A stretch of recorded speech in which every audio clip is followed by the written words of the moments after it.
Sean bienvenidos a esta sexta entrega de nuestra clase de Haciendo un Portafolio Tracker. Este capítulo 6, parte 3 del desarrollo del Portafolio Tracker. Aquí en Blockchain RD, desarrolladores que crecen juntos.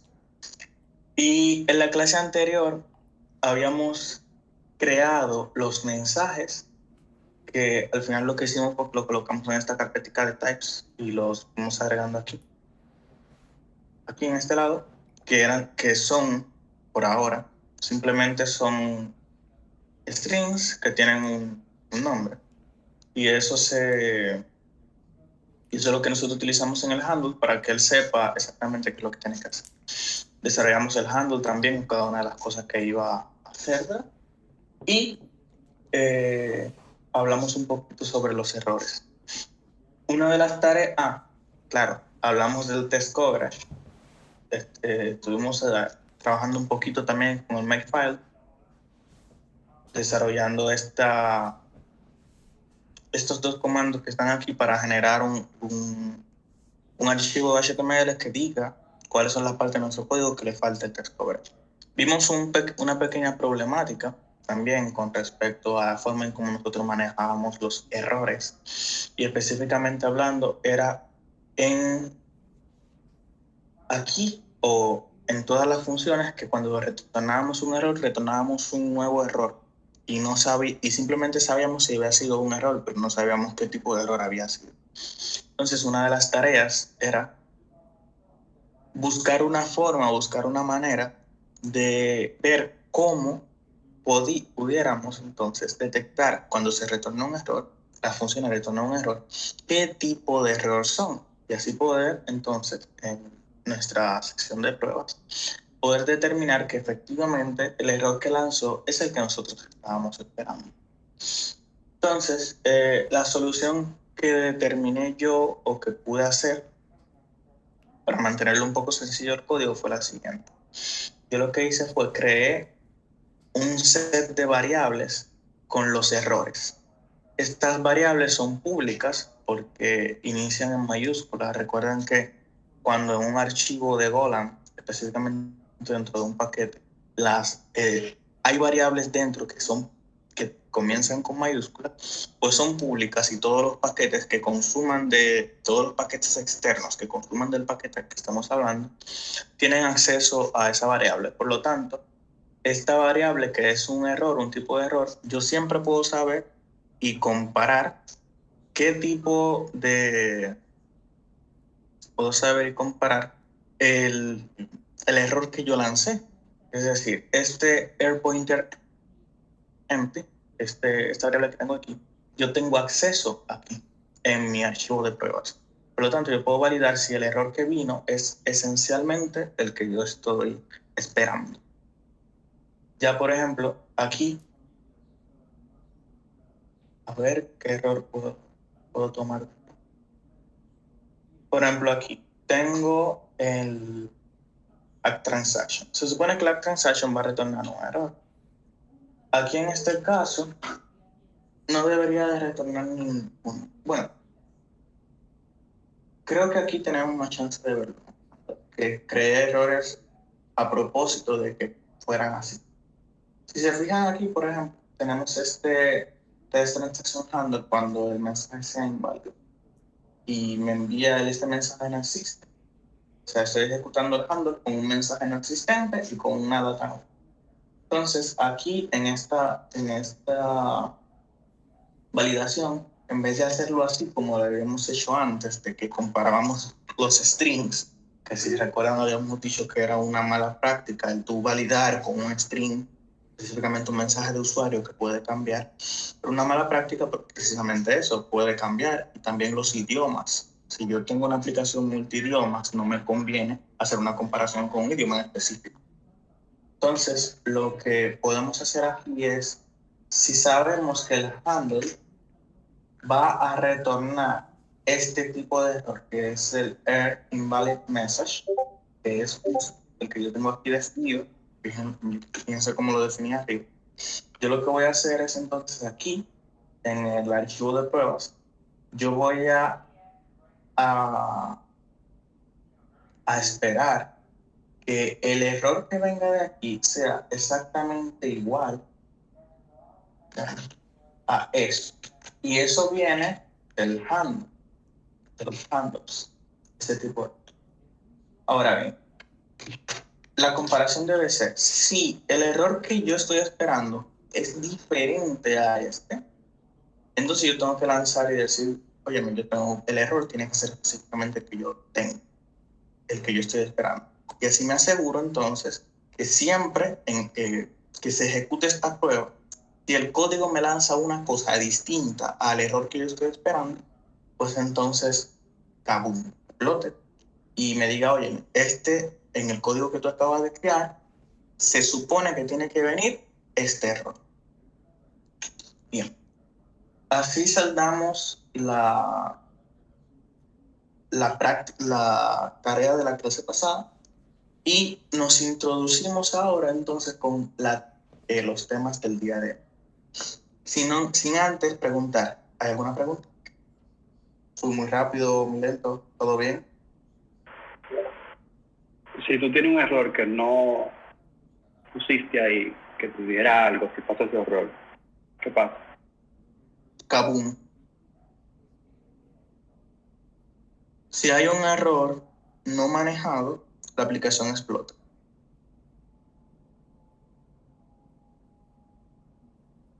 O sea, tú tienes que programar todos los posibles errores que puede tener.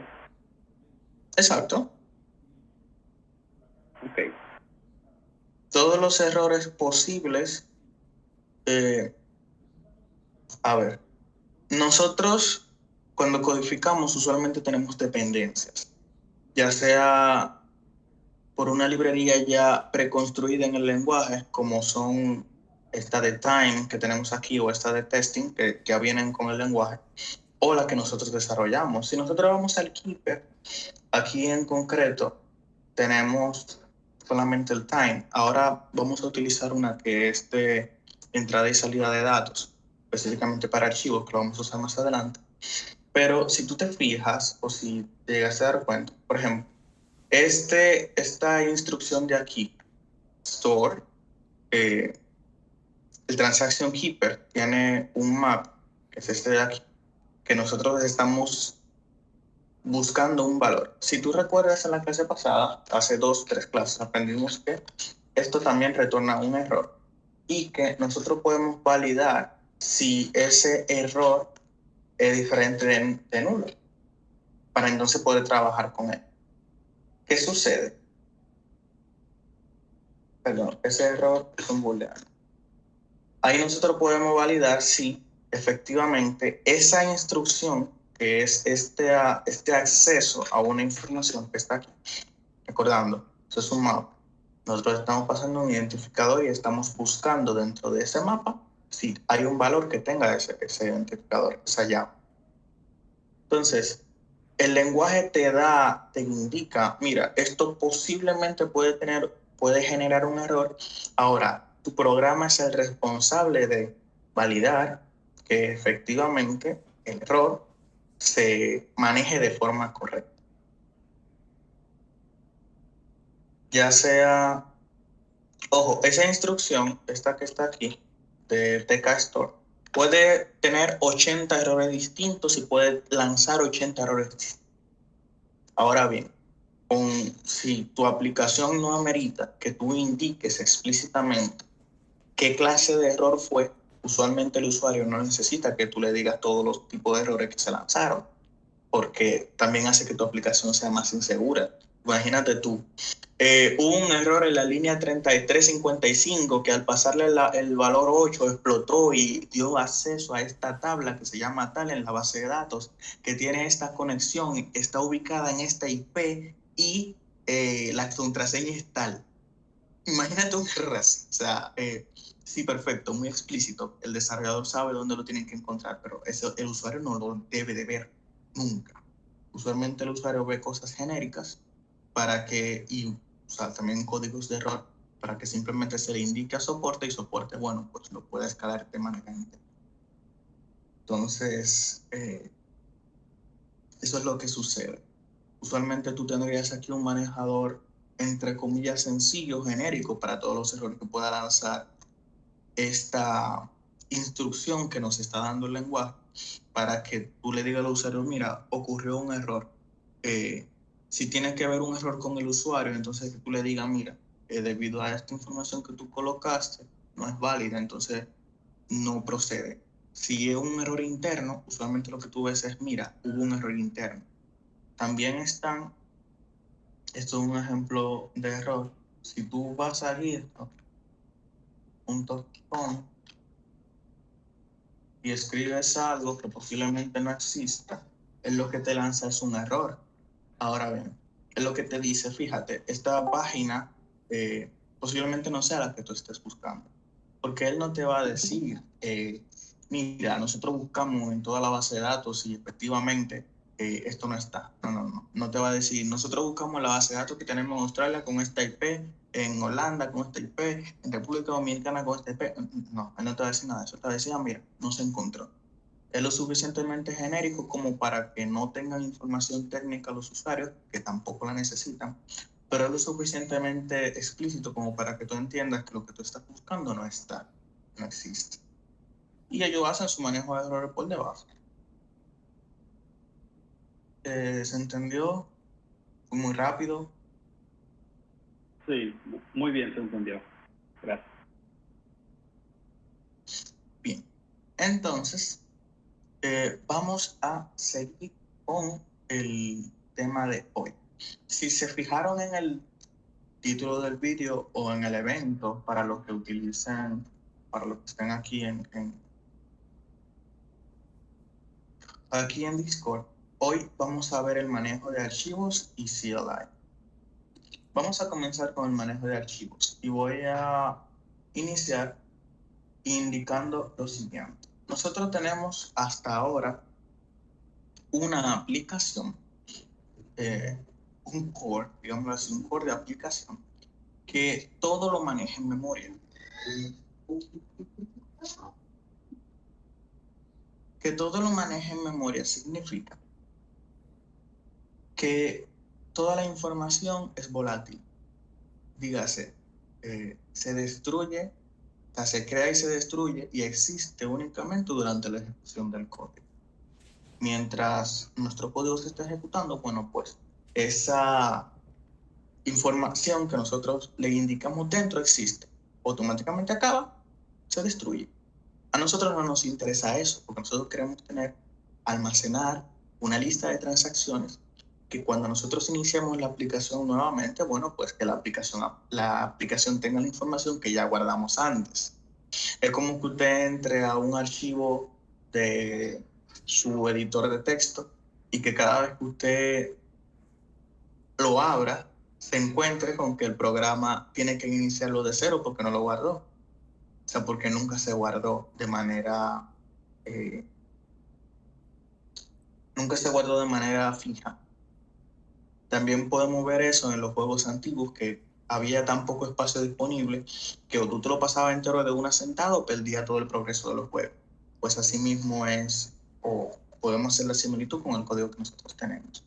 Nosotros podemos agregar 80 transacciones, pero automáticamente cerramos el programa, se perdieron esas 80 transacciones. Y lo que nosotros vamos a hacer es que vamos a crear un almacenamiento no volátil para que esa información o las transacciones que nosotros agregamos, creemos, pues se almacenen entonces ahí en esa ubicación. Tenemos varias formas de hacerlo que al final y de forma básica, lo más profundo, siempre va a ser un archivo.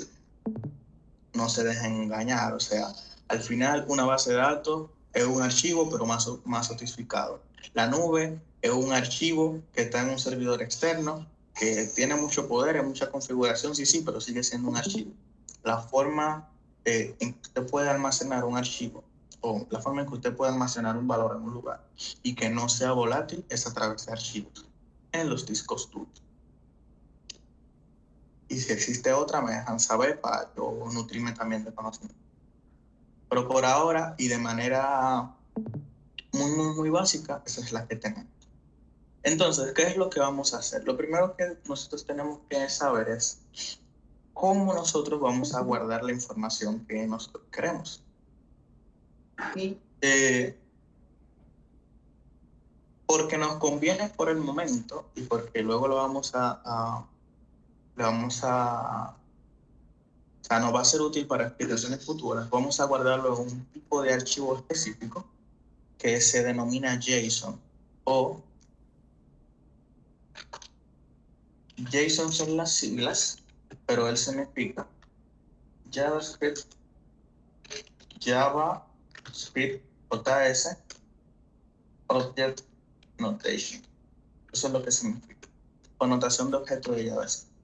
¿Por qué este archivo? Usualmente en la web, luego de que JavaScript se hizo muy popular y muy utilizado, usualmente todas las páginas transmiten información utilizando JSON. Otro muy conocido es XML.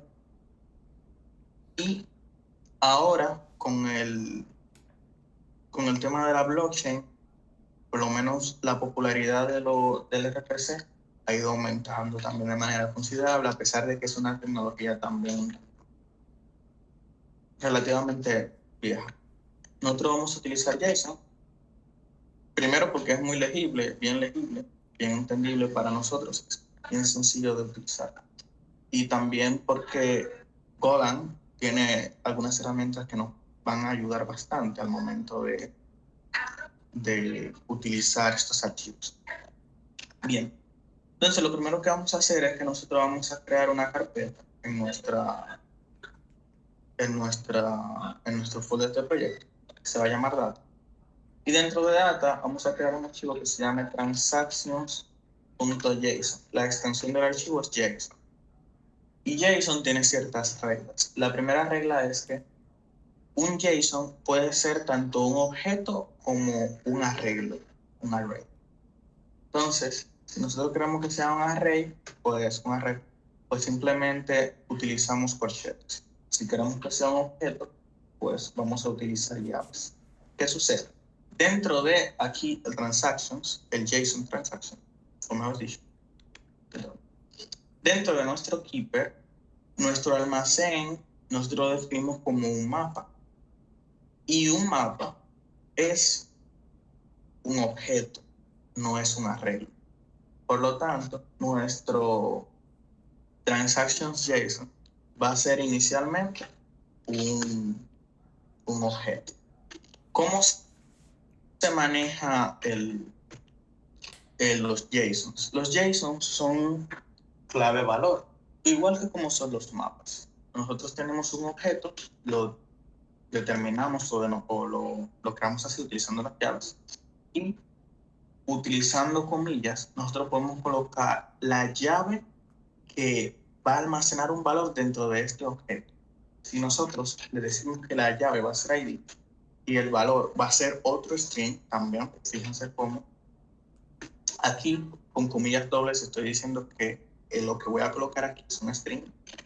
Pues yo puedo decir aquí que el ID va a ser osmosis. Si hablo de value, recordando que nuestras transacciones, si vamos a los tipos en transactions, tenemos esto de aquí, que es el ID de la fecha, de la moneda y el valor. Recordando eso. Entonces, cada uno de estos pueden ser o son convertidos de una forma, o Golang, la librería de Golang por debajo de JSON, toma esa estructura, la convierte en formato JSON y la va a colocar aquí. Y vamos a explicar ahora cómo hacer eso. Pero me interesa que sepan lo siguiente. Por ejemplo, el value, aquí tenemos que es un flotante de tipo 64. Entonces, en el JSON no existe el flotante 64, ni existe los enteros, ni existe los decimales. No. JSON tiene un valor. Entonces, ese valor o es de tipo string o es de tipo numérico. O es otro objeto, porque también yo puedo decir que value va a ser un objeto completo y comenzar a asignarle características. Pero por ahora yo puedo decir que simplemente el valor va a ser 50. Puedo decir que el date, la fecha, ojo con esto. Fíjense cómo al escribir me marca el date en rojo. ¿Por qué? Porque todas las llaves todas las llaves para acceder a los valores tienen que ser de tipo string.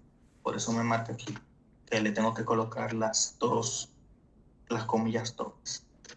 Y el date, en este caso, a pesar de que aquí diga time, que es la estructura time de Golang, yo lo que voy a hacer es que le voy a colocar un string porque yo voy a convertir esa estructura en texto. Y cuando yo lo vaya a leer, luego, entonces se va a convertir ese texto, va a convertir al tipo de dato estructura nuevamente. Y luego, entonces, nos queda como último el coin, que es de tipo string, y que, esto me equivoqué, aquí se supone que era el hash, va algo ahí aleatorio, y aquí queda el coin. Entonces, en la fecha, vamos a ver luego cuál es la estructura que utiliza para colocar. Bien. Entonces, esto de aquí es básicamente lo que vamos a hacer. Ahora, esto es una sola transacción. Si vemos aquí en el Transaction Keeper, vemos cómo lo que yo estoy almacenando aquí en el store es, número uno, un diccionario, ¿verdad? Un mapa, que la forma en cómo accedemos a las transacciones es utilizando un string, un ID, un hash. Entonces, aquí, esto es solamente una transacción y no tengo forma de acceder a él. La correcta declaración dentro de un JSON para un map, un diccionario, sería: nosotros tenemos aquí el ID con el que vamos a acceder a la transacción que hicimos. Aquí voy a colocar el ID de aquí, ¿verdad? Antes de quitarlo, el ID es este, por lo que sería, coloco esto aquí y defino entonces la transacción, que es esto que acabo de crear. Y ahora sí, entonces estamos haciendo una declaración correcta de lo que tenemos aquí. Esto store transformado en, o lo que colocamos aquí, no sé si recuerdan aquí, que nosotros almacenábamos esto aquí, creábamos una nueva transacción aquí y la asignábamos a esa posición, fíjense que son iguales, dentro de ese diccionario que habíamos definido. Pues es lo mismo, pero en vez de pantalla, se revisa. Es lo mismo, pero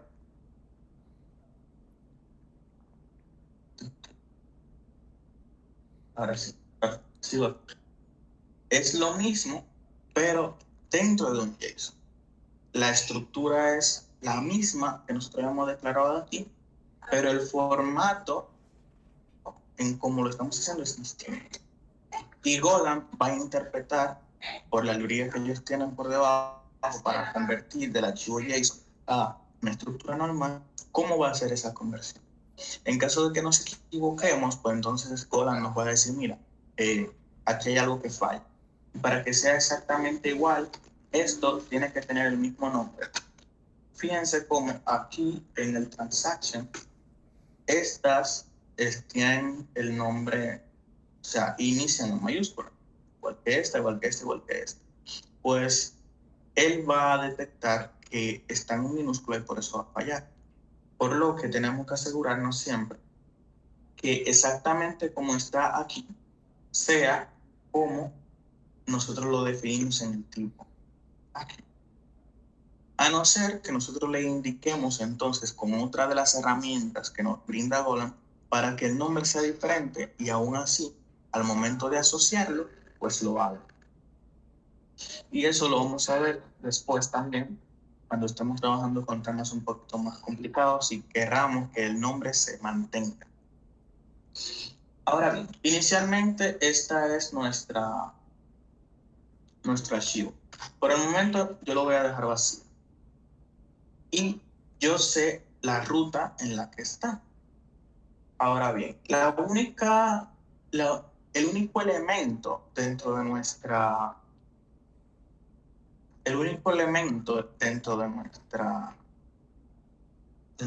core que va a acceder a esa información, como ya hemos dicho anteriormente, es el keeper.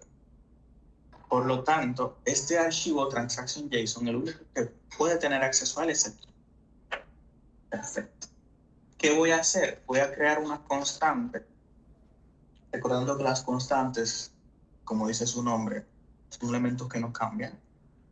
Yo voy a definir un string que va a ser la dirección, va a ser la ruta del transaction file. Es un string y le voy a asignar entonces el valor. ¿Qué valor? Voy a colocar aquí una ruta estática, perdón, una ruta dinámica. Y voy a explicar ahora, a grosso modo, qué fue lo que acabo de decir con ruta dinámica y ruta estática. Por lo menos aquí en sistemas basados en Linux, cuando nosotros colocamos esta barra, estamos indicando que nosotros estamos en un directorio, o lo que vamos a escribir a continuación está dentro de un directorio. Ahora bien, en rutas que tienen que ver con lectura de archivos, aquí lo que nosotros estamos diciendo es, hay una carpeta en la ruta raíz de nuestra aplicación, o hacia donde tenga acceso la aplicación, y dentro de esa ruta raíz hay una carpeta que se llama data. Y dentro de esa carpeta llamada data hay un archivo que se llama transactions.json. Ahora, ¿qué sucede? Este slash, esta barra, como está apuntando a la ruta raíz, está apuntando a la ruta raíz de mi máquina donde se está ejecutando esto. Para que no sea así, porque puedo hacer lo que sea así, pero tendría que indicar aquí la ubicación completa, dígase, el archivo, el disco duro donde está, tendría que indicar entonces la carpeta del usuario, tendría que indicar que estoy en mi carpeta de proyectos, tendría que indicar tal cosa. Pero eso es con respecto a las rutas estáticas.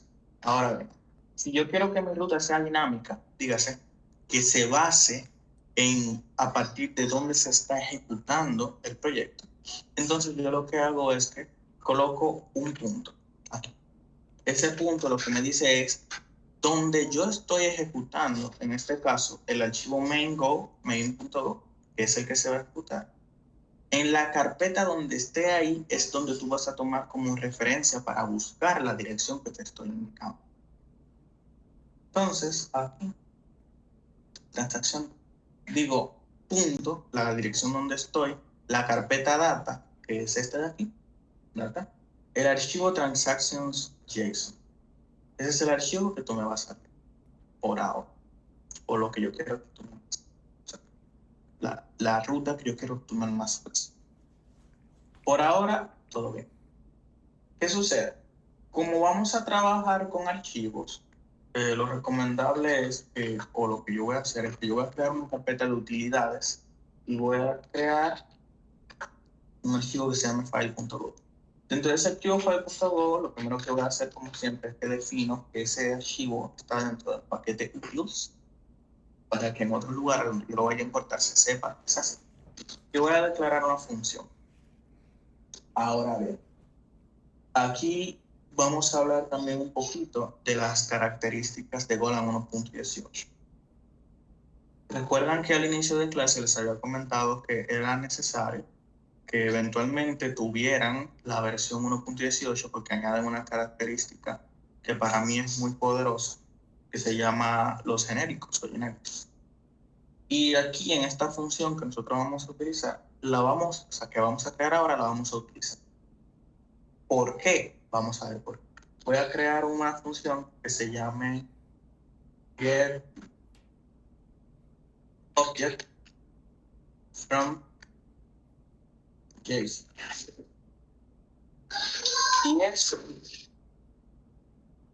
Y eso, si escuchan un ruido por ahí de fondo, lamentablemente no puedo hacer nada. Y eso, esto aquí es la forma de yo indicarle, mira, esta función para que trabaje, tú tienes que indicarle un tipo aquí que se va a utilizar. ¿En qué lugar? Aún no lo sé, pero lo voy a utilizar. En este caso, voy a indicar que el tipo va a ser type, el nombre va a ser type, y voy a decirle que eso puede ser cualquier cosa. Bien. Como eso puede ser cualquier cosa, entonces voy a pasarle aquí entonces qué es lo que esa función tiene que recibir en los paréntesis. Voy a cambiar el nombre, porque no es muy... Un JSON file, para que se entienda que es un archivo.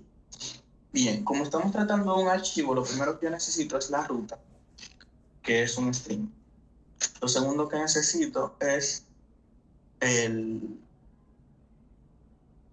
Bueno, no es suficiente con la ruta del archivo. Y yo sé que yo voy a retornar el tipo que me están indicando aquí. En este caso, voy a retornar un puntero del tipo.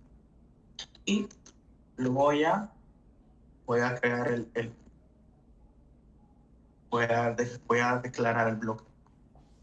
Por el momento voy a hacer un simple return de algo nil para que simplemente se me quiten los errores y ya vean que efectivamente la declaración está correctamente funcionando. Bien. Aquí hay diferentes tipos. En N usted puede colocar otros tipos de... O sea, hay diferentes opciones que podemos utilizar, pero por el momento pues que sea N. Ya después en lecturas personales pues irán profundizando con respecto a ese tipo, lo que pueden colocar y lo que no. Pero por el momento esto no funciona. Bien, entonces, ¿qué yo voy a hacer? Yo voy a utilizar una librería que tienen la gente de aquí de Golan, que es para leer archivos. Entonces, lo que yo voy a hacer es que voy a crear una variable que se llama content, voy a crear un error y eso va a venir de un archivo.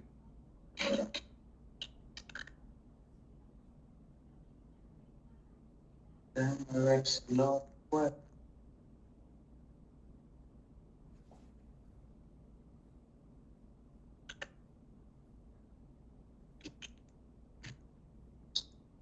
Recuerdo con exacto. Exacto, este es. En la librería IOUtils tenemos este read file. El read file, como vemos aquí, nosotros le pasamos la dirección de donde está el archivo. Él nos retorna un arreglo de bytes y nos retorna un posible error. Entonces, aquí yo voy a pasar la ruta, que es la que tenemos. Y lo primero que voy a hacer es voy a validar si el error es diferente a mí. Una vez tengo ese error, o sea, sé que el error no va a ser diferente a mí, pues entonces tengo todo el contenido del archivo que está aquí. ¿Qué voy a hacer? Yo voy a agarrar, voy a utilizar ahora la librería JSON que tienen ellos y voy a utilizar lo que se llama un Marshall. Un Marshall es una función y lo que me pide es, como ven aquí, un arreglo de bytes. Entonces le paso aquí el content y me dice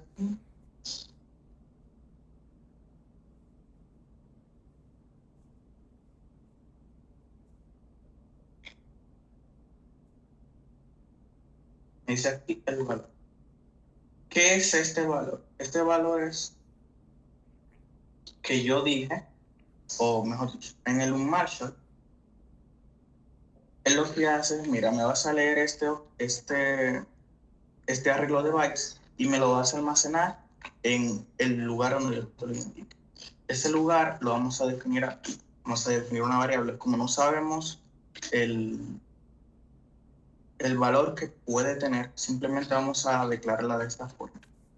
Y decimos que esta variable, le voy a cambiar el nombre, que va a ser result.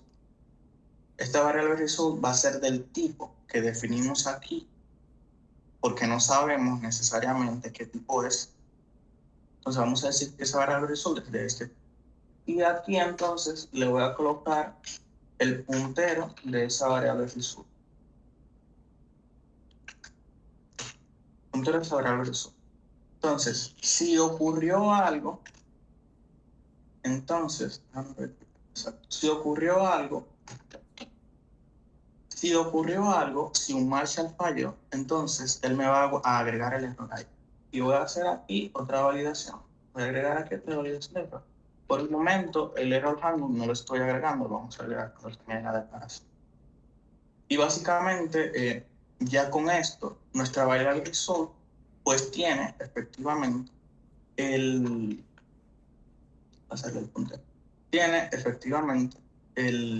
valor de tipo estructura entendido por Golang que ya se puede utilizar en el código que nosotros tengamos. Entonces, aquí lo que voy a hacer para el manejo de errores, ya que tenemos una función completa, es que voy a crear dos errores, que es el error cuando falla reading object, reading file, que va a ser de errors, va a tener un error,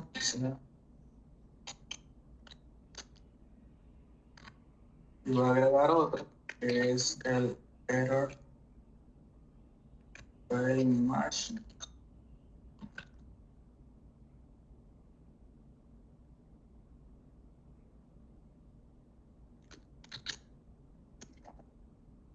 Va a ser lo mismo.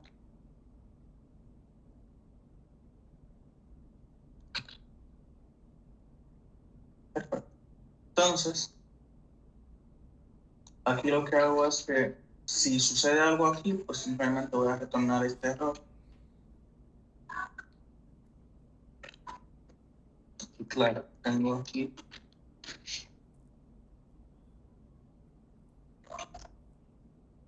voy a hacerlo aquí para así poder retornar las dos cosas en caso de que ocurra un error o que no ocurra. Y aquí entonces le coloco este otro error. Bien, perfecto. Entonces, resumo, ¿qué fue lo que hice? Lo que hice fue, le dije a la función, como puede retornar diferentes tipos de errores, no solamente puede retornar diferentes tipos de valores, no solamente el puntero del tipo, sino también express. Pues le digo, mira, ahora vas a hacer una función que va a retornar dos cosas. Y puede ser que me retornes el error cuando leas el archivo, cuando estés intentando decodificar lo que tú tengas en el JSON, o puedes simplemente mandarme el valor para atrás. Cualquiera de las cosas que hagas me lo tienes que devolver. Y así también vamos a crear una función que en vez de obtener sea guardar. Y ese guardar lo que va a tener es, o lo que va a recibir es,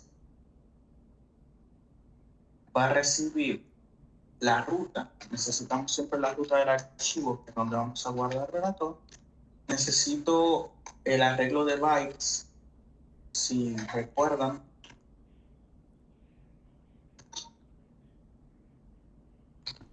Si recuerdan, esto lo que lee o lo que retorna el read file es un arreglo de bytes. Lo que lee, lo que te devuelve es un arreglo de bytes. Entonces quiero que me pase tanto la ruta como el objeto. Y eso me va a retornar o puede retornar un error. Perfecto. Pero en mi momento voy a retornar nulo para que me quite los errores. Y lo que voy a hacer aquí es que voy a utilizar de igual forma en mi aquí. Ellos tienen un shortcut también que es de write file, que me permite a mí entonces escribir en el archivo. ¿Y qué es lo que va aquí? Aquí va la ruta. Piense aquí siempre como el Visual Studio Code, en mi caso, nos ayuda. Nos dice aquí va el nombre del archivo, en este caso con la ruta completa. Luego del nombre del archivo, pues va la data, que es lo que recibí por parámetro. Si no me acuerdo, en object. Y luego los permisos. Dentro de los permisos voy a colocar este, breve explicación aquí. Los sistemas operativos, no sé si ustedes se han topado con algunos errores que son tipo, mira, no tienes permiso para modificar este archivo. Entonces, en este caso, él nos está indicando, mira, cuál es el permiso que yo puedo tener al ejecutar eso. Y por el momento vamos a colocarle este que está aquí, que viene de la librería FPS. Y como ese método retorna un error, lo que voy a hacer es que lo voy a guardar aquí. Y voy a decir si el error es diferente de null, entonces tú me vas a lanzar un error personalizado. Ese error personalizado va a ser error fail saving file. Pues bien, entonces tengo aquí error saving file. Entonces tengo este error y lo voy a colocar aquí. Va a ser un return SR.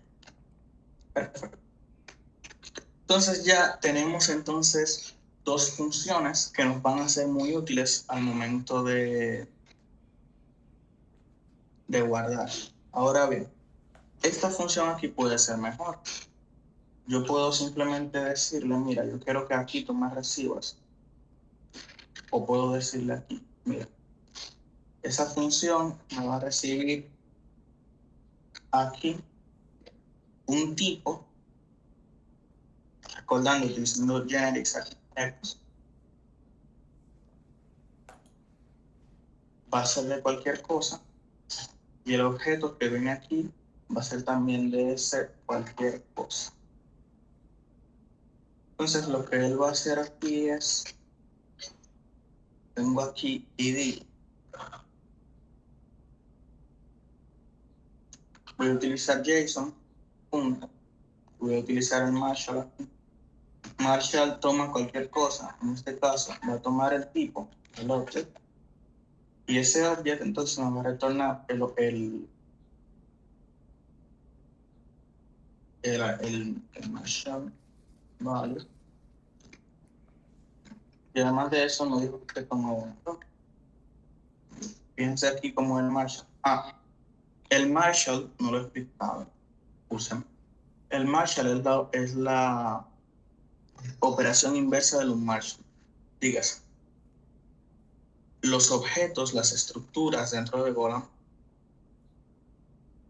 tienen que convertirse a un tipo string para que se almacene en un archivo JSON. Entonces el Marshall lo que hace es eso, él toma cualquier tipo de estructura y la convierte en un arreglo de bytes para que se pueda almacenar dentro de un archivo. Y en el caso de que falle, pues es un error. En el caso de que esa estructura que tú le estás pasando no tenga un formato adecuado. Entonces yo lo que voy a hacer aquí es, una vez tengo el Marshall value, lo voy a colocar aquí. Y si sucede algo aquí, voy a colocar aquí.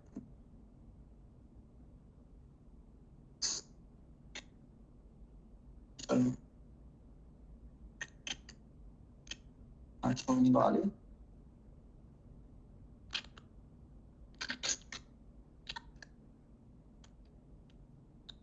Y lo voy a colocar aquí debajo como un posible error. Si el error es diferente de nulo, entonces vamos a retornar eso. Y ya.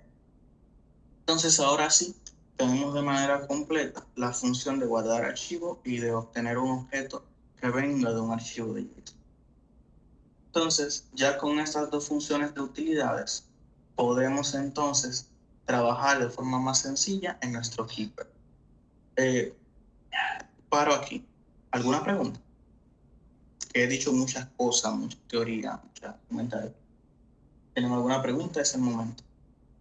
Tengo una pregunta que tenía desde ahorita, pero no sé si tú la has respondido. Lo del Transaction ID. ¿Eso tiene algo relacionado que ver con el hash de una transacción? Nosotros, eso depende de lo que tú quieras hacer con el programa. A nosotros nos conviene que sea el hash ID, porque así lo podemos utilizar de varias formas. Ahora bien, en tu aplicación, ese ID que nosotros tenemos aquí en el transaction puede no necesariamente ser un hash. Puede ser otra cosa. Puede ser simplemente un incrementador, o sea, que tú vayas sumándole un número a cada transacción que tú vayas haciendo tú mismo, o puedes almacenarlo con el hash. Para ahora mismo, lo más sencillo y en el momento de que se creó fue simplemente almacenarlo ahí un ID, o sea, de nombre ID, que almacena un string, dígase, entre comillas, cualquier cosa. Pero sí, nosotros podemos ahí colocar el hash. O sea, puede ser. Y ahí eso se interpreta basado en lo que tú quieras desarrollar con la aplicación. Más adelante, cuando nosotros nos conectemos con la API de CoinGecko para obtener los valores, y quién sabe si hasta logramos conectarnos a una blockchain específica para obtener los valores, pudiéramos utilizar el ID como el hash de la transacción para manejar más rápido y más cómodo los valores. ¿Respondí tu pregunta? Sí, gracias. Perfecto. ¿Alguna otra más?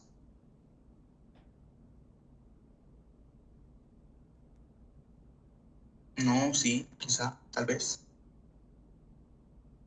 ¿Se ha entendido todo? ¿Voy muy rápido? Déjame ver. Hasta ahora todo bien por mi lado.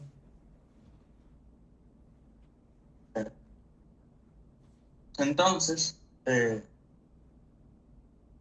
vamos a seguir. Bien, ya tenemos nuestras dos funciones de utilidades para manejar archivos.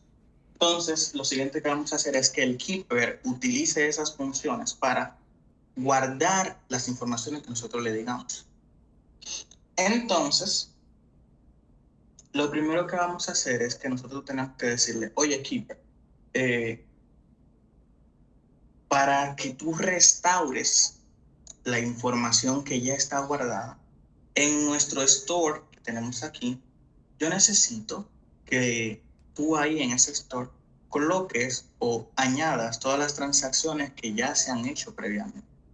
Para lograr eso, lo que vamos a hacer es que en primer lugar, esto de aquí, que es una transacción que nosotros generamos de manera estática, la voy a borrar.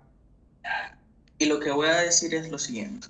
Utilizando nuestro utils, que fue nuestro paquete de utilidades que creamos hace un momento, voy a llamar a la función stackObject from JSON file. Y lo que le vamos a decir es que la ruta de la que él va a leer va a ser esta de aquí.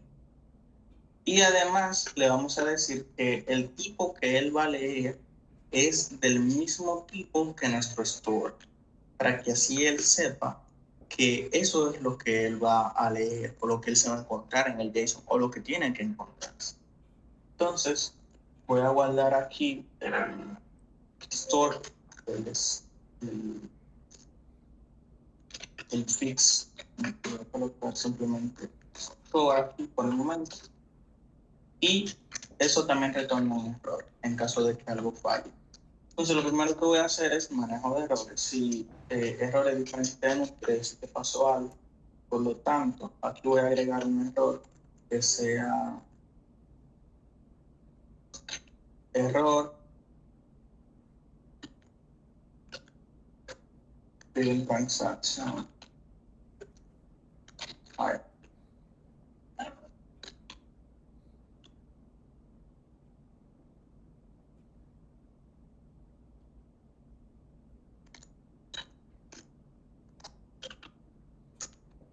Forbidden transaction file. Perfecto.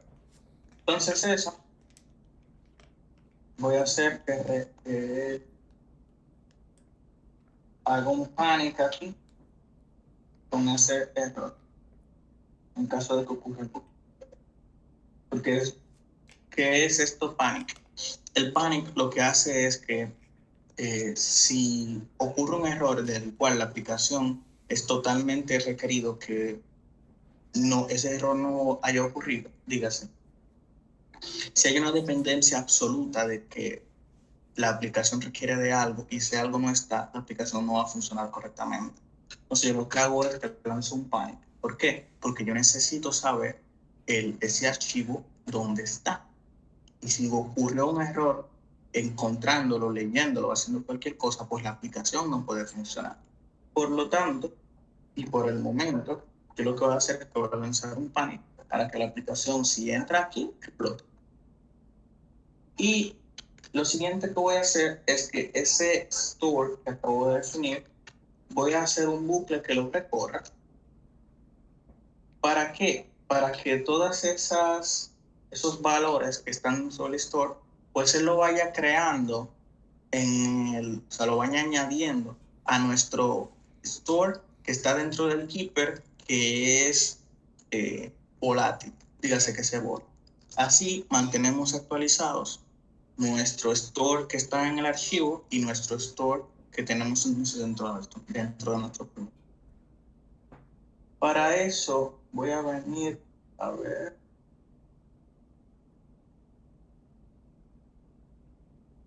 Ahora cuando me arrepiento de haber borrado el cosa, pero lo voy a tomar de aquí. Voy a tomar esto de aquí y voy a decir que en el transaction keeper.store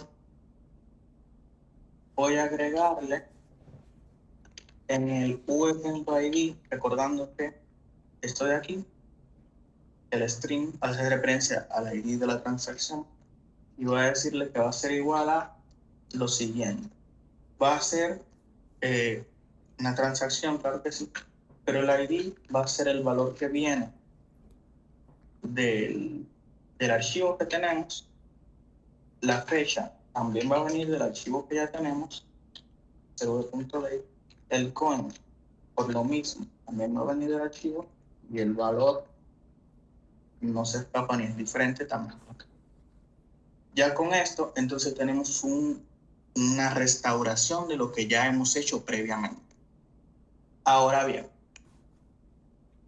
ya tenemos la restauración. Ahora, ¿cuándo modificamos el archivo? Porque se supone que en algún momento yo tengo que ir añadiendo cosas al archivo conforme se vayan ejecutando ciertas cosas de nuestro código.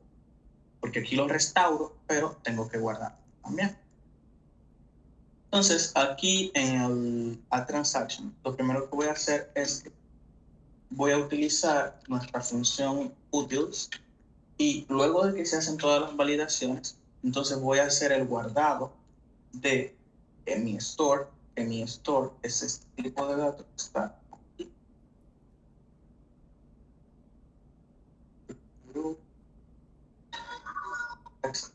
Es este tipo de datos que está aquí en store, y le voy a pasar entonces el tk.store,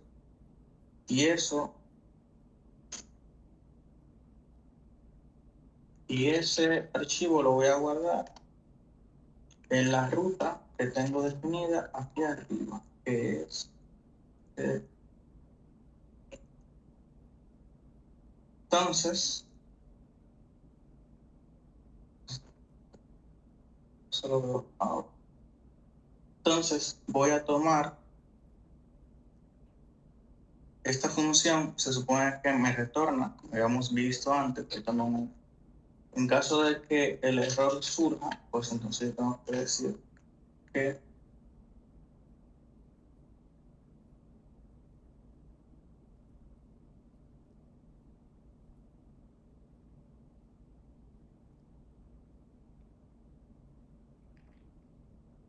voy a ver eso en un momento. Entonces, si el error es diferente a nulo, entonces yo tengo que ejecutar algo para que eso no ocurra. Ahora bien, eso yo tengo que guardarlo aquí. O sea, tengo que ejecutarlo después de que la transacción se guarda dentro de mi store.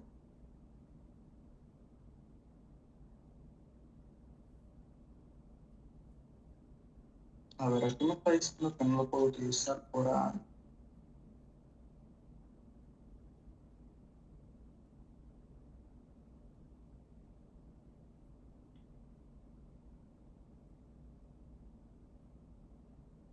dice que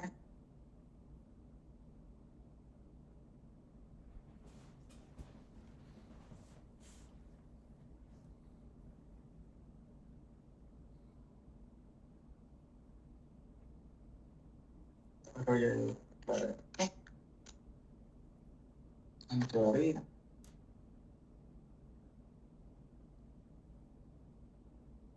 Entonces me está faltando algo que no estoy viendo. A ver.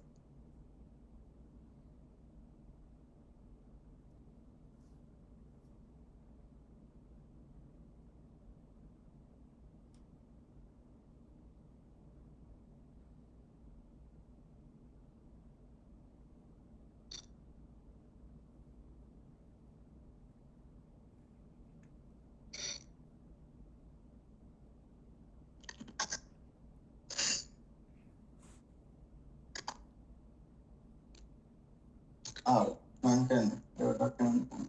Voy a hacer algo aquí y es lo siguiente. Voy a quitar esto, depende de esto. Simplemente le voy a decir que esto va a ser un mono. Y voy a ponerlo aquí.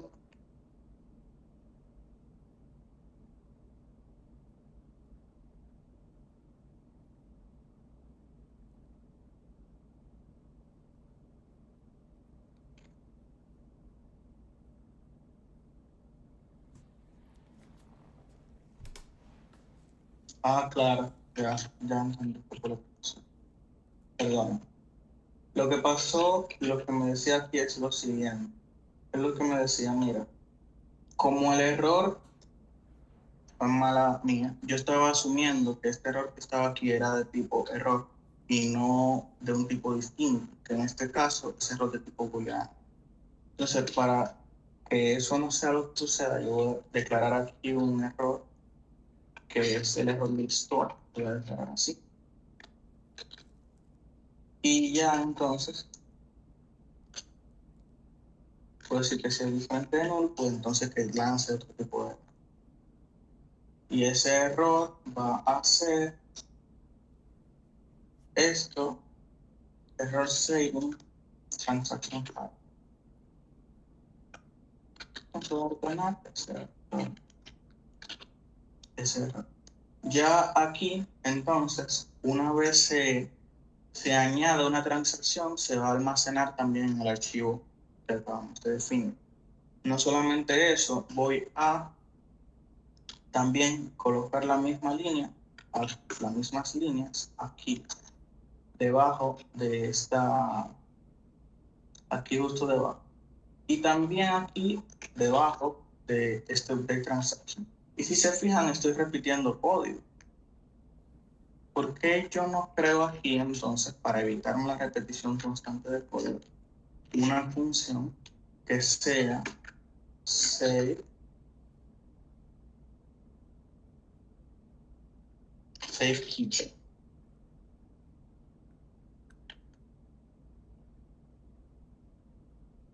o save file, para que se sepa ya que simplemente estoy guardando el archivo? Y aquí entonces coloco esto de aquí.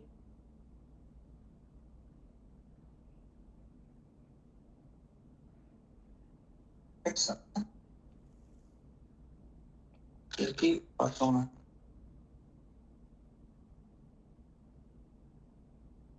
Pasa una.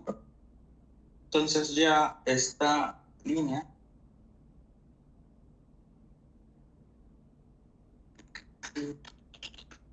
voy a colocarle un manito mejor. Le voy a colocar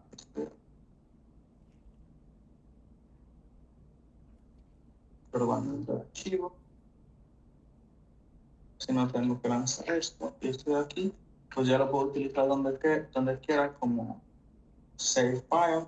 Aquí también lo puedo borrar y colocar acá save file. Y así mismo aquí también en añadir transacción, le puedo colocar aquí simplemente save file. Guardo todo y ya entonces tenemos que, en resumidas cuentas, al momento de yo crear un nuevo transaction keeper, estoy restaurando todo lo que hay dentro de mi archivo de transacciones, por lo que mi código va a saber lo que hay dentro del archivo y lo va a poder modificar. Una vez se haga una modificación en las transacciones, pues entonces él va a guardar el archivo que ya está, porque hubo una modificación dentro de mi parte volátil del programa. Sabe que hubo un cambio, por lo tanto lo va a actualizar. Lo mismo cuando se borre una transacción. Pasó algo que necesita que se actualice el archivo, en este caso se elimina una transacción. Y lo mismo al momento de actualizar algo, si algo se actualiza, cambió una data, por lo tanto también lo tengo que actualizar.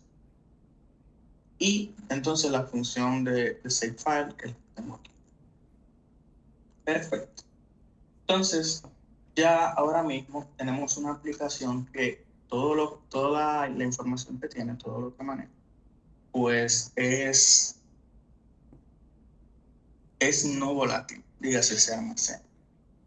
Y lo que voy a hacer aquí es, en este transaction, es que voy a crear una transacción base.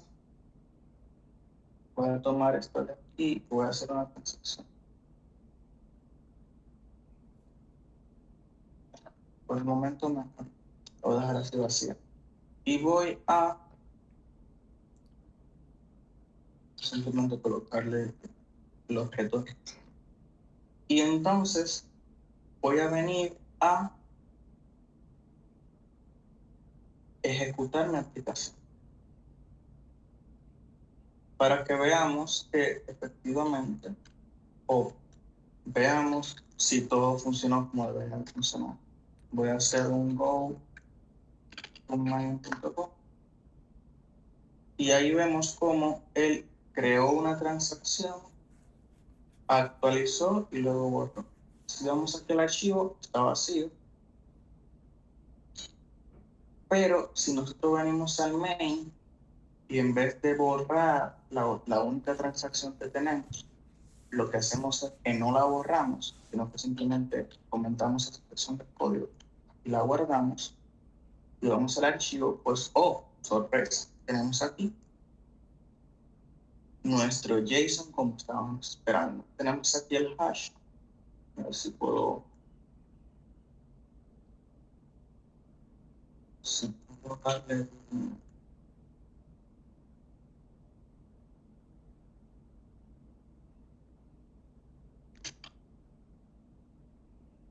exacto.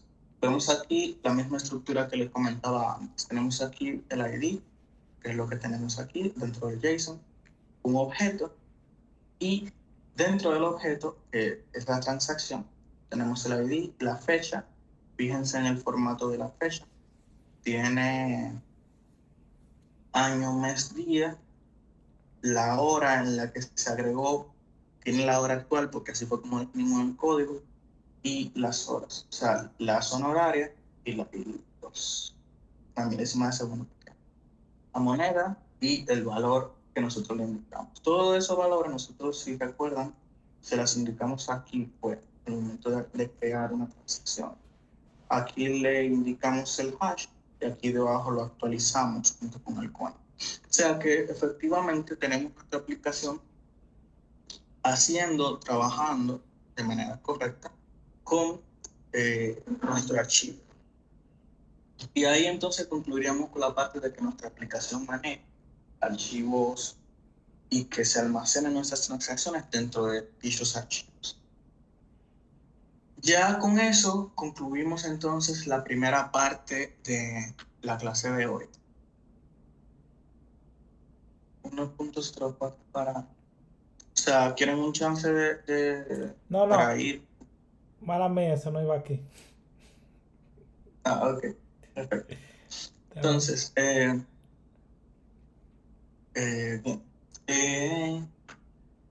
Entonces continuamos. Ya hicimos la primera parte de la clase. Ahora, la segunda es el utilizar un CLI, o mejor dicho, crear la interfaz de nuestro CLI. ¿Y cómo lo vamos a hacer? Hay una librería que es muy utilizada, que es Cobra, dentro de Golang. Cobra lo que te permite es crear interfaces, o sea, te permite crear una interfaz de comandos de manera sencilla. Ellos explican cómo ellos hacen las cosas, pero básicamente para la aplicación ellos lo que te dicen es, mira, tú tienes que tener instalado esto de aquí, y para utilizar el CLI, entonces tú tienes que tener esto. Yo se lo voy a pasar aquí al chat, eso de ahí, que es lo que tienen que ejecutar para que Cobra se instale en sus máquinas. En este caso, el CLI de Cobra, para que sea más sencillo la creación de los comandos. Entonces, una vez ustedes ejecutan eso, yo no lo voy a ejecutar porque yo lo ejecuté. Eso suena muy a típico tutorial de 2010 por ahí, pero en la realidad no lo voy a ejecutar porque él no va a hacer nada. Sin embargo, lo que va a hacer es que va a instalar en sus máquinas el Cobra CLI para que entonces les salga esto de aquí, que es básicamente una CLI utilizando la herramienta, el core de ellos para crear CLIs. Inception dentro de Inception. Entonces, lo que voy a hacer es, voy a instalar el paquete de Cobra en mi proyecto. Eso sí tengo que hacerlo utilizando este comando de aquí. Tengo que pasar también el chat. Y una vez él descargue, instale todo lo que requiera, aquí vemos que lo utiliza Cobra, PFPlague, o sea, lo añade, y esta librería también se va a mostrar. Entonces, una vez ya tengo todo eso aquí, puedo utilizar Cobra.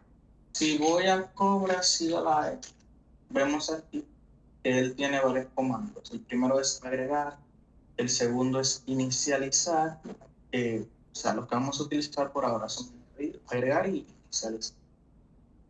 Y la ayuda eventualmente también la vamos a utilizar. Pero por ahora lo que vamos a hacer es Cobra CLI, vamos a decirle un in para que inicie, para que me cree una carpeta, una estructura dentro de mi proyecto de los comandos que nosotros vamos a utilizar en esta CLI. Entonces, aquí veo que me agregó un archivo .license, lo voy a borrar, ahora mismo no lo voy a utilizar. Y aquí en mi archivo main, fíjense algo, él me reescribió totalmente todo lo que había en el archivo main. Eso es un poco peligroso si usted tenía algo ahí que le importaba mucho. Y lo que voy a hacer es que le voy a dar control Z para que aparezca todo lo que había en el archivo main. Simplemente voy a comentar esto que está aquí y voy a agregar la línea que él puso en el proyecto, que fue lo que él lo que hizo fue que creó una carpeta aquí que se llama CMD y dentro de esa carpeta una función que se llama execute. Básicamente eso era lo que él tenía aquí. Yo esto lo voy a guardar, esto de aquí lo vamos a reutilizar más adelante. Si lo crearon en las clases anteriores, lo vamos a utilizar ahora. Así que no se preocupen. Y por último, entonces vamos a ir aquí a CMD y vemos que aquí tenemos un archivo un tanto interesante. Tenemos esta variable que se llama rootcmd, que es un puntero a un comando, a una estructura llamada comando del paquete de Cobra. Y esa estructura entonces tiene estas tres propiedades que básicamente son descripción de lo que hace el comando. El comando que acabamos de crear, en este caso, tracker, que es el nombre de nuestra aplicación. No sé si recuerdan, aquí en Code le definimos que el nombre sea tracker. Entonces, así mismo se le denomina aquí al utilizar Cobra. Entonces, tenemos aquí el execute, la función execute, que fue la que nosotros llamamos aquí en nuestra archivo main, para que sea lo que él ejecute en el momento de compilar el proyecto, ¿no? En el momento de ejecutar. Y tenemos esta función init de aquí. Por el momento, lo que nosotros vamos a hacer es, de hecho, si nosotros, primero voy a ir aquí, si nosotros ejecutamos nuestro proyecto, voy a utilizar un main.go, Si nosotros lo corremos, lo que lanza entonces es esto de aquí. Este texto, fíjense, a longer description, es exactamente el mismo que le está colocando aquí. A longer description, bla, bla, bla, bla, bla. Entonces, ¿qué yo puedo hacer? Yo puedo aquí colocar la descripción de mi proyecto. Así, claro. Transacción, y al ejecutarlo, pues entonces me va a lanzar de la información que yo le estoy dando. Ahora bien, yo voy a utilizar Cobra y en vez de decir link, yo voy a agregar. ¿Qué comando yo voy a agregar? Por el momento, yo voy a agregar un comando que se llama transactions. Recordando que este Cobra Clip, Cobra CLI, yo lo instalé utilizando esto que le pasé aquí, el git install Cobra CLI. Entonces eso lo que hace es que me descarga en mi carpeta de binarios de Golang, me descarga entonces una aplicación que se llama Cobra CLI y es lo que puedo utilizar. Por eso la puedo utilizar. Entonces tengo el comando add dentro del Cobra CLI, recordando que aquí arriba está el add. Cuando nosotros lanzamos la ayuda Cobra CLI lo lanza aquí. Y aquí entonces agregamos un nuevo comando que se llama transaction. Él dice, mira, perfecto, crea un archivo que se llama transaction dentro de la carpeta CMD, donde el CLI por defecto va agregando los archivos nuevos que le pongo. Y pues nada, se me crea el transaction. Ahora bien, me interesa agregar lo siguiente. Perfecto, tengo el comando transaction. Si se fijan y ejecuto aquí y escribo transaction, go room main go, sabemos que ahí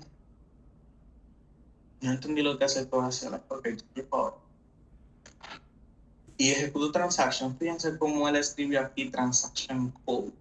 Y eso es básicamente lo que ejecutó este comando. Bien, déjame explicarte algo. Déjame explicarte esa pregunta. El Cobra CLI es, recuerda, CLI es la abreviatura de Command Line Interface. ¿Qué sucede? El hecho de que en una aplicación tú añades múltiples comandos, en este caso la aplicación de nosotros, ahora mismo nosotros simplemente tenemos dos comandos, el comando root, que es el que inicia la aplicación, y el comando transaction, que es el que acabo de crear para que sea el puente entre lo que nosotros vamos a hacer, que es añadir, listar, eliminar o agregar nuevas transacciones. Lo que hace el Cobra CLI es que nos coloca shortcuts, digámoslo así, nos coloca abreviaturas que nos permiten utilizar la librería de Cobra y que el código que usualmente tú vas a escribir mucho, entonces te lo coloca aquí de manera rápida y sencilla. Si nosotros no tuviéramos el Cobra CLI, entonces nosotros tuviéramos que definir el comando de Cobra, la cantidad de veces como comandos tiene. Ejemplo, Osmosis es una librería.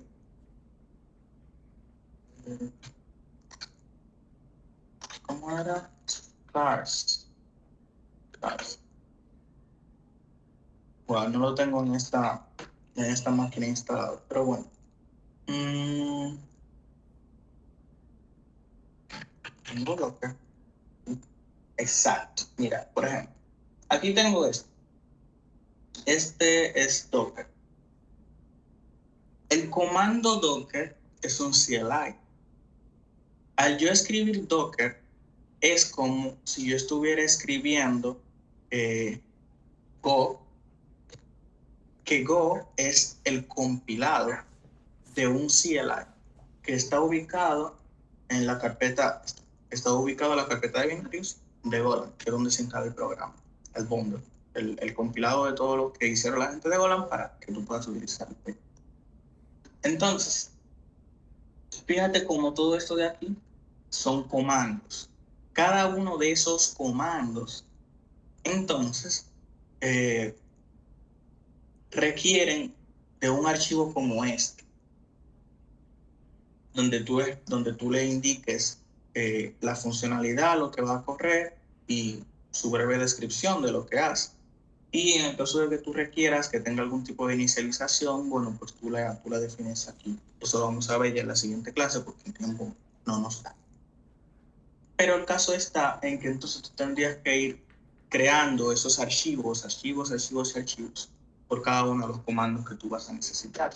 Y lo que hace el Cobra CLI es que te dice, mira, yo creo un programa, yo creo una librería, un CLI, para que tú me utilices a mí y no tengas que escribir constantemente estas instrucciones dentro de tu línea dentro de tu código. Entonces eso permite que el desarrollo sea más rápido porque tú no tienes que dedicarte a copiar y pegar algo, sino que simplemente tú con el CLI que ellos te están dando, la herramienta de desarrollo que te están dando, pues tú puedes generar comandos y comandos sin preocuparte mucho por lo que eso pueda, o sea, sin preocuparte mucho de la estructura de qué es lo que estamos aprovechando para hacerlo más rápido ahora, pues simplemente lo vamos escribiendo. Vamos utilizando el CLI de ellos.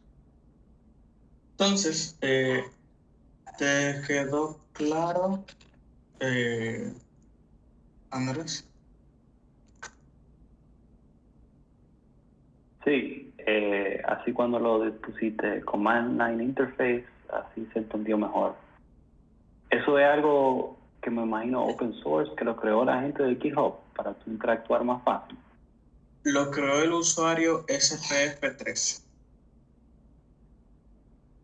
Fíjate que aquí en el nombre tenemos github.com SPF3. Si vamos a GitHub y entramos ahí, tenemos este usuario, Steve Francia, que desarrolló esta librería de Cobra y la tiene pública. Aquí tuve el perfil de él trabaja en Google, por lo que vemos aquí. Y él creó entonces la librería de Cobra. Pero al final, siempre lo que tú puedes hacer con librerías de terceros es porque ya tú lo puedes hacer tú a manopla, pero lo que estamos haciendo es que estamos utilizando el código de otra persona como eslabón para nosotros codificar más rápido. Te genera una dependencia, sí, pero te añade más velocidad de desarrollo. Imagínate tú, entonces tú hacer tu propia Cobra, tu propia librería para el manejo de comandos, pero desde cero hacerla tú completamente. Puedes hacerlo, pero te toma más tiempo. Es una buena práctica si es de aprendizaje. Ahora, si es de negocio, tú bien sabes que las personas de negocio quieren las cosas para ayer. Entonces, tú hacer una librería que ya está hecha puede resultar un tanto, para negocios por lo menos, no útil. Y eso queremos evitarlo a todas costas. Queremos que ellos se sientan, tú sabes, que nosotros hagamos cosas útiles para ellos. Al final, eso es lo que pasa. Entonces, ¿alguna pregunta? ¿Alguna otra pregunta? Una última pregunta de eso. ¿Eso es algo ya común, utilizar Cobra? O sea, ¿cómo tú te enteraste para incorporarlo aquí? Cobra, esa librería la utilizan las personas, o sea, por ejemplo, yo entré al proyecto de Osmosis y vi que la forma en cómo ellos utilizan o crean su CLI es con Cobra. Entonces, ahí fue la primera vez que yo vi la librería y la comencé a utilizar, o sea, para ver cómo se manejaba, qué tan sencillo era, etcétera, etcétera, etcétera. O sea, al final el código fuente, o sea, la librería, los códigos, tú lo vas encontrando así. Tú dices, tengo un problema, ¿cómo lo puedo solucionar? Tú lo buscas en cualquier buscador, Search the Brave o cualquier sitio. Lo buscas y usualmente encuentra a alguien con una solución ya hecha. Por ejemplo, una de las clases que vienen por ahí, sneak peek de la clase, no sé, quizá dentro de 2 o 3 clases más adelante. Pero tú quieres, por ejemplo, desarrollar una interfaz gráfica utilizando Golang. Que tú compiles así tu proyecto y cuando tú le doble clic, en vez de que sea una aplicación de consola, sea una interfaz de usuario. Pero para que sea una interfaz de usuario, o tú haces que se muestre una ventana con todo lo que eso conlleva, o tú utilizas una librería que te ayude con eso. ¿Qué tú haces? Busca una librería que te ayude con eso porque es más rápido. Y ya ahí entonces tú comienzas a ver diferentes opciones, diferentes librerías que hacen lo que tú quieres. Y en el caso de que no exista, pues, I'm sorry, pero tienes que hacerle entonces tú para lograr los objetivos que tú quieres. ¿Contesté tu pregunta o no la contesté? Sí, era más bien para entender cómo o de dónde ocurrió la idea de Cobra, pero sí, ya, perfecto. Yo entré al código fuente de Osmosis, vi ahí que utilizaban Cobra y entendí que podía ser útil para nosotros también. Ya que al final nuestro objetivo, Cosmos SDK también la utiliza. Y al final el objetivo de esta aplicación es que se parezca lo más posible a cómo tú harías un desarrollo con la gente, o sea, utilizando Cosmos SDK, pero sin utilizar Cosmos.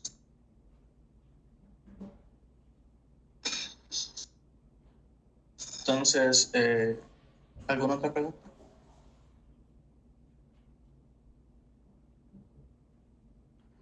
¿Cuándo le vamos a hacer una prueba para ver si está todo en orden?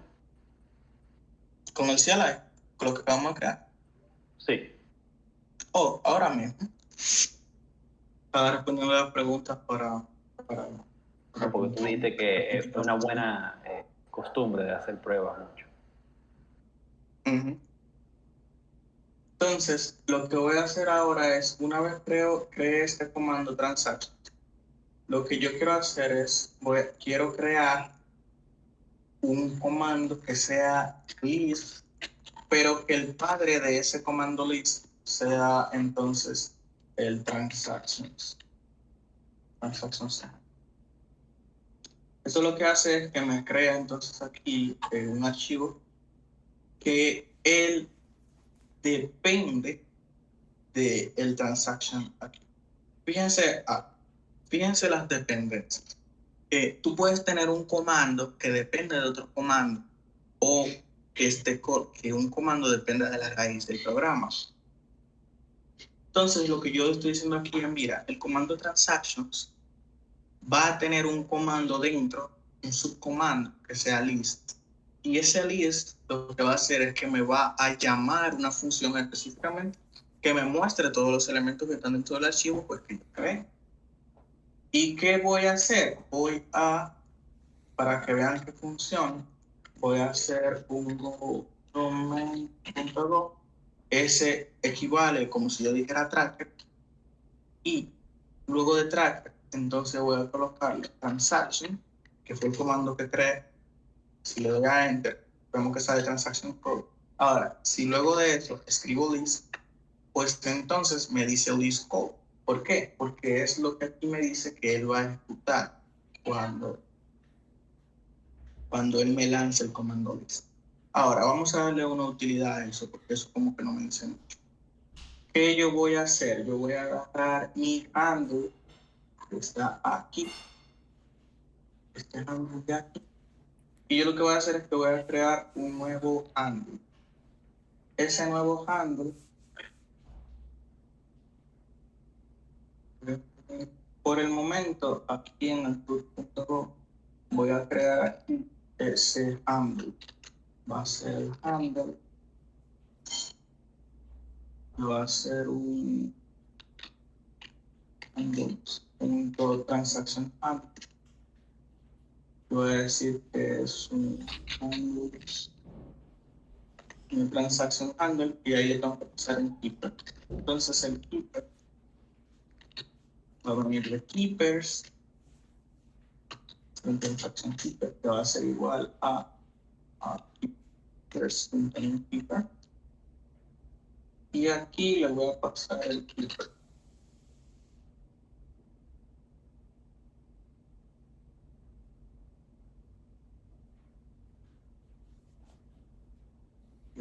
Esto, voy a guardar eso, voy a pasar. transaction handle. En ese que retorna varias cosas y sobre todo eso. Por el momento lo voy a hacer simplemente, no me interesa.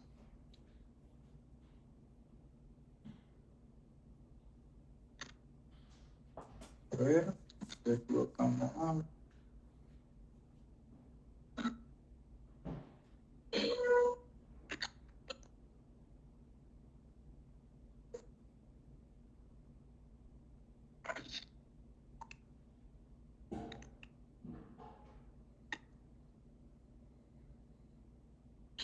O sea, ahora sí.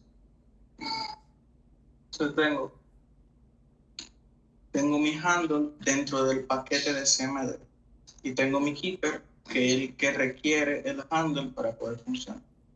Entonces, como yo sé que estoy dentro del mismo paquete de CMD en este caso, es una mala práctica, pero lo voy a hacer así por velocidad.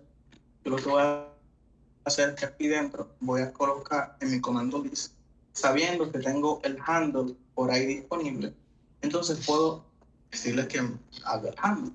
Y ese handle entonces va a utilizar un mensaje que es el mensaje que yo creé aquí de Get All Transactions.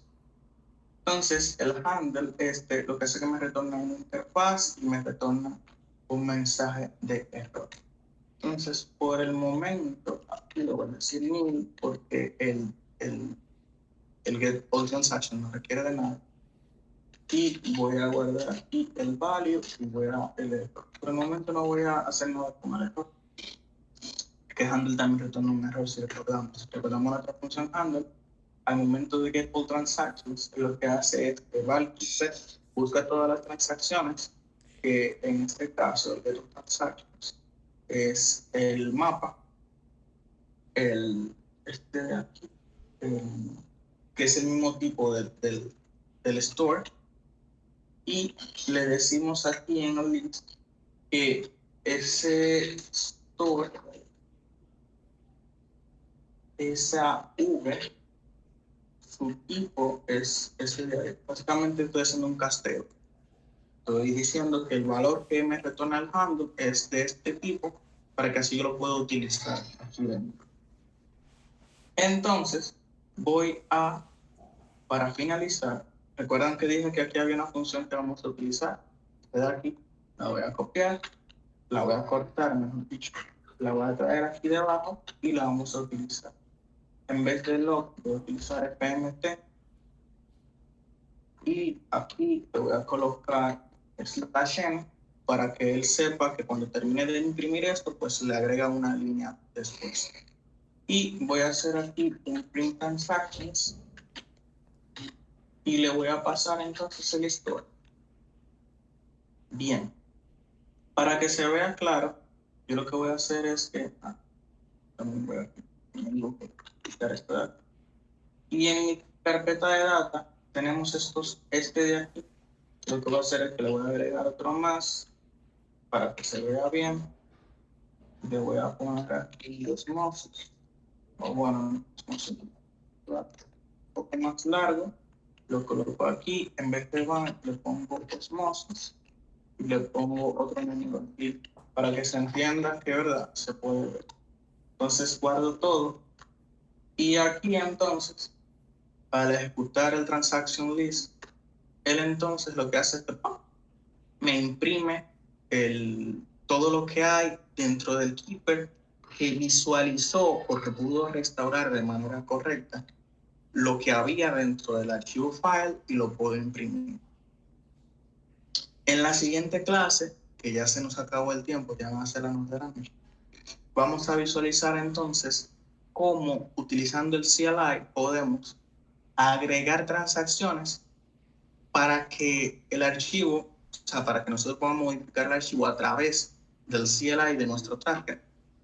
Y para eso utilizaremos lo que son las banderas, que son cómo le podemos pasar información al CMD, al CLI, a la línea de comando que nosotros queremos para crear nuevas transacciones. Y nada, hasta aquí concluimos, si no hay ninguna pregunta. tú dirías que lo que tú hiciste al final ahí es como un snapshot.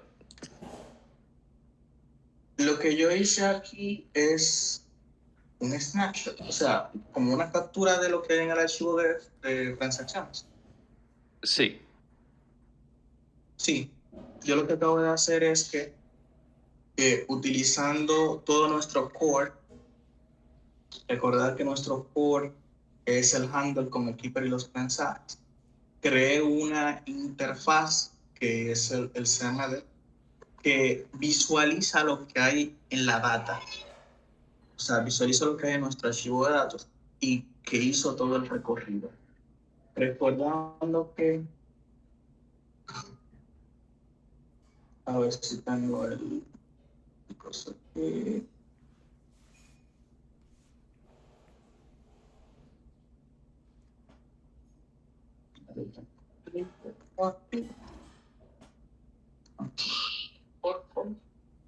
Bueno, en el caso, no tengo aquí la herramienta de diagramas, pero recordando, nuestra aplicación consta o estaba dividida en dos partes, que era el core núcleo, que es la data, o sea, perdón, que es el handle, los keepers y los mensajes. Fuera de la aplicación estaba la data, que en el lado derecho estaba la data, que son en este caso el archivo, nuestra base de datos, las transacciones, y del lado izquierdo lo que accede a nuestra data a través de la aplicación, que es la línea de comandos, en este caso el CLI con Cobra que acabamos de crear. Esa forma de acceder a la data puede ser tanto una CLI como una Graphic User Interface, que lo vamos a ver también más adelante. Ahora lo que hicimos fue creamos la capa de la aplicación que va a consumir nuestro núcleo. Es lo que acabamos de hacer. Y en la siguiente clase vamos a hacer que esa capa de aplicación no solamente vea o liste los elementos que hay dentro de nuestro core, dentro de nuestra data, sino que también podamos agregar y que también podamos eliminar elementos utilizando las funciones que creamos, o sea, creamos el handle, o sea, que utilizando el handle podamos tanto agregar como eliminar transacciones.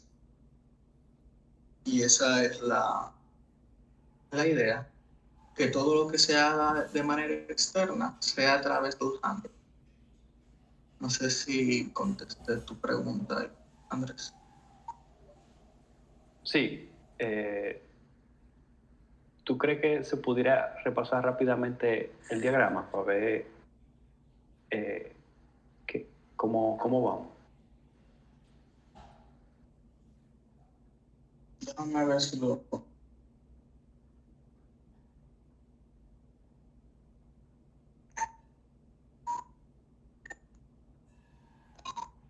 Creo que lo encontré. Déjame ver si lo podemos abrir y ver. Cuando el cargue. Bien. Entonces, aquí tenemos el diagrama.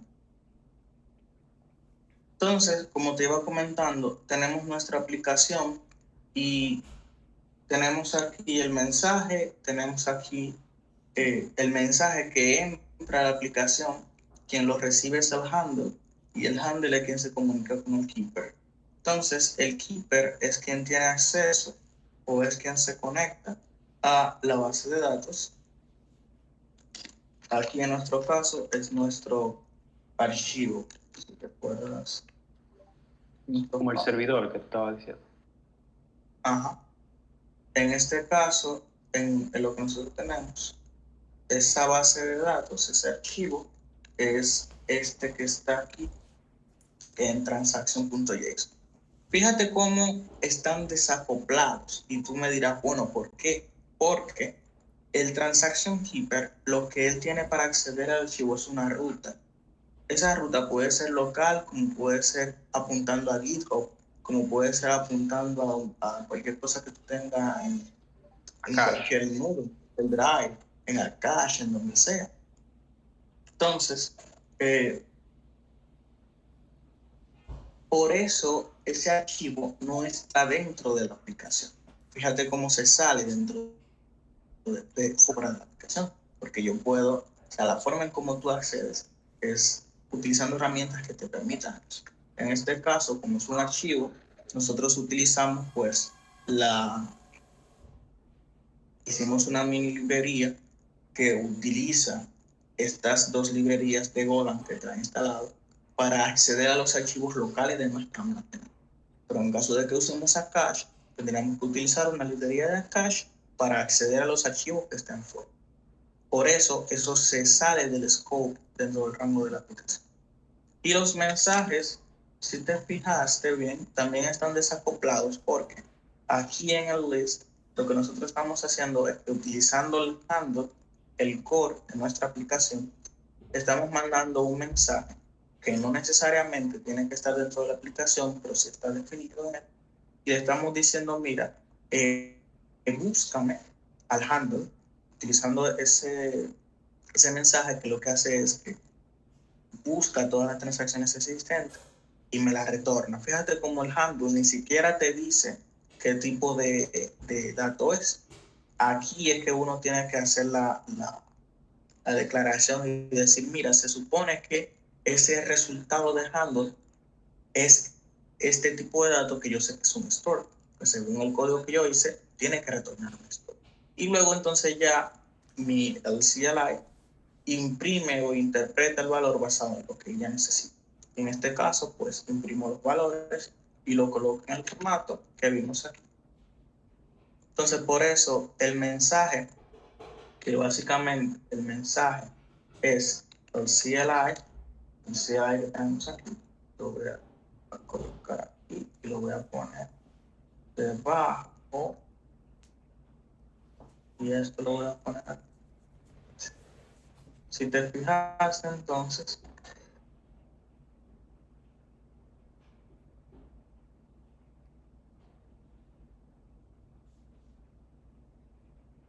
voy a dejar el caso. Entonces tenemos aquí el CLI, que es quien tiene los mensajes, que entonces empuja esos mensajes hacia la aplicación. Podemos ver como el CLI y la aplicación, el core, como cosas distintas porque están desacoplados. O la arquitectura inicial indica que deben de ser así desacoplados.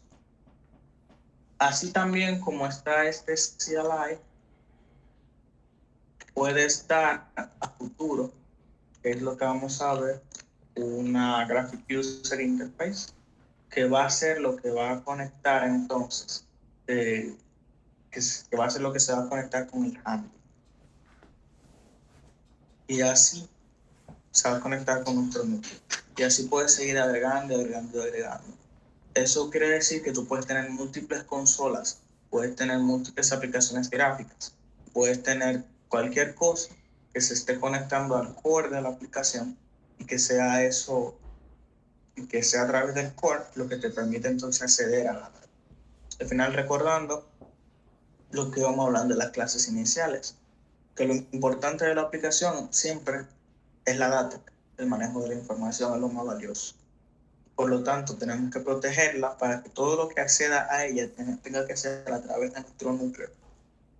Y una vez nosotros tenemos un núcleo bien potente, bien fortalecido, entonces podemos dejar que cualquier cosa se conecte, ya sea una interfaz de usuario, ya sea web, una página web, una aplicación móvil o una aplicación de escritorio, como una consola, como otras personas que simplemente quieran consumirla a través de otras aplicaciones y así sucesivamente.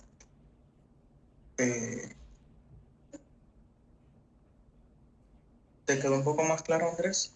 Sí, perfecto. Una última observación. El user interface no tuviera el CLI dentro, porque el usuario como le da clic o lo que sea, y eso se interpreta con un CLI, y entonces eso, o sea, no era así. Pudiera ser, o sea, a ver, cuando tú dices CLI, en este caso es que el usuario utiliza los comandos para acceder al núcleo. En el caso de la interfaz de usuario, él no está utilizando per se los comandos, sino que está utilizando el mouse y el teclado, botones que le permiten entonces acceder al código. Eso depende de cómo tú lo decidas desarrollar. Si tú decides que tu interfaz de usuario va a utilizar por debajo una línea de comandos que es quien se va a conectar al núcleo, lo puedes hacer. Ahora, estás agregando un intermediario que posiblemente no sea necesario. Si tú tienes alguna lógica dentro del CLI que no tiene dentro del core por alguna validación adicional que tú quieras colocarle y requieres que también esa misma validación la tenga tu interfaz de usuario, bueno, pues tú puedes hacer que crucen entre sí. Tú puedes hacer que la interfaz de usuario, en vez de conectarse directamente con el handle, pues se conecte aquí entonces con el CLI. Y ya el CLI se conecte con él. Y tendrías esta arquitectura. Yo pensé que era así que funcionaba. Que no tú le das clic en Osmosis a algo y entonces Osmosis lo interpreta como una línea de comando y eso es lo que manda al handler. Pensé que era así. Ojo, recuerda algo. Cada interacción que tú haces con un programa es una ejecución de algo. Ahora, la diferencia entre el Graphic User Interface y el Command Line Interface es el contexto en el que se están ejecutando. Una es a través de una consola, a través de una terminal, y otra es a través de una ventana. Esa es la diferencia, pero al final las dos cosas es lo que te permite interactuar con el núcleo de la aplicación. Pero al final ambas cosas ejecutan código. Ok, que tú no necesitas el CLI si tú tienes el otro, el User Interface. No necesariamente. De acuerdo. Pues nada, gente.